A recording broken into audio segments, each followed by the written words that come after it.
Kovotojai už gyvūnų teises ir jų gerovę Lietuvoje sulaukia didžiulio visuomenės palaikymo.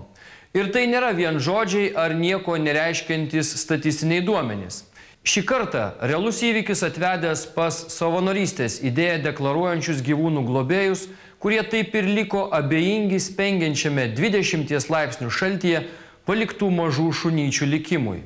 Istorija, kai vieni žmonės pasirengia nieko nematyti, o kiti tiesiog parodo savo žmoniškumą ir visomis išgalėmis gelbsti bejėgius keturkojus. Jautri istorija. Žiūrėkite. Ši istorija eilinį kartą sukėlė didžiulį atgarsį ne tik Lietuvoje, bet ir už jos ribų. Tautiečiai užsienyje svarstė, ar Lietuvoje liko tik bejausmiai ir beširdžiai žmonės nemylintis gyvūnų. Tačiau vos pasklydus žiniai, kad Jonavos rajone atokioje Ruklos miestelio vietoje Pusnyse rasti 6,5 mėnesio šuniukai laukia šeimininkų, nepraėjus nė parai, jau keli iš jų turėjo naujus namus.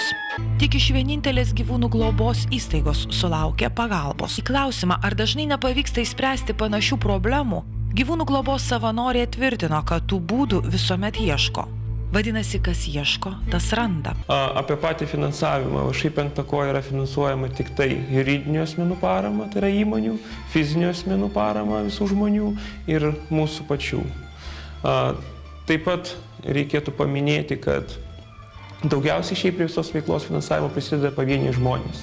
Nebejojame, kad sėkmingai vystoma tokia veikla iš tiesų geranoriškai gali pagelbėti gyvūnams, kurie vienaip ar kitaip nukenčia nuo savo šeimininkų žiauraus elgesio ar tampa neatsakingų ciniškų žmonių aukomis.